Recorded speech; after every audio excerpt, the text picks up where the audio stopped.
Hello, welcome friends. This is my second lecture of Water Resources Engineering 2 course.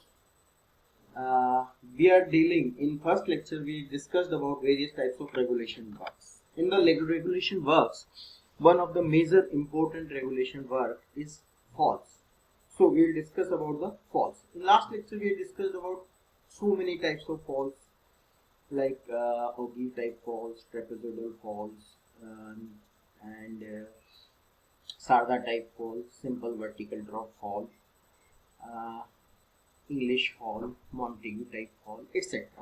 Today we will discuss one by one all the two. In coming lectures we will discuss one by one all these types of fault, how to design these types of fault. Today we will discuss only trapezoidal notch fault. First, let's see what is the cross section and longitudinal section of this trapezoidal fault. This is a typical cross section of a trapezoidal notch fault. Here you can see that there are so many notches of trapezoidal shape are constructed along the width of the channel to ensure the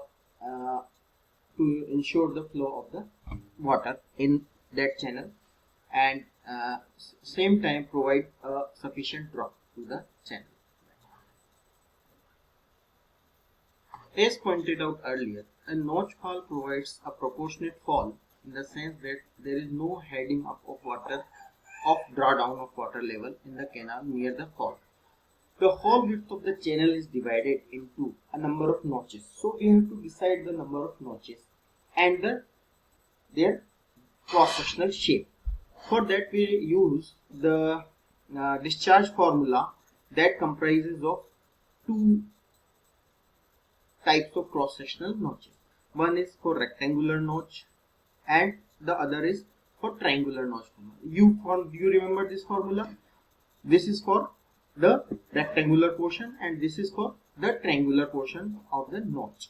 You just do some calculation and you will get finally this expression for the discharge through a single notch in the trapezoidal notch form. Okay, right. So after simplifying this, you will get this final result is this one. Q equals to 2.22 h to the power 3 by 2 L plus 0.4 NH. H is here the head over the crest or over the bed of the trapezoidal notch, and this alpha is the angle of the side wall of a trapezoidal notch of a triangular portion. Okay, right. So here you can see that there are two unknowns, the H and the N. We will decide this by trial and error method. First we assume how many number of notches are there, how many number of notch we have to provide to sufficiently pass the whole discharge. Okay, so it is very simple. You just have a pause and read this paragraph. So read this carefully. This in this paragraph, the criteria how to decide the number of notches and the number of the number of notches and the head H value in this. Where this L, everything will be clear after doing one numerical. That is this numerical. This will clear you everything about the how to design trapezoidal notch. Just try to solve this question. It is a solved problem. Try it yourself. Take a paper and pen and try to solve this question, and you will get this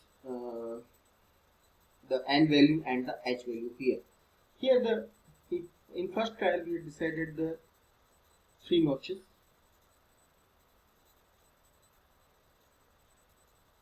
Okay, you just solve it yourself and you will get the how to solve this numerical.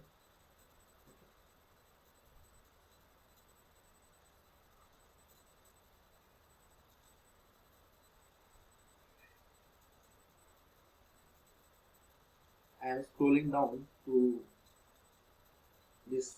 Okay, so in this way you can decide how to decide the number of notches and the head over the crest in the trapezoidal notch fall. So thank you for listening patiently, and in next lecture we will discuss about the different types of second type of fall, that is Sarda type fall in the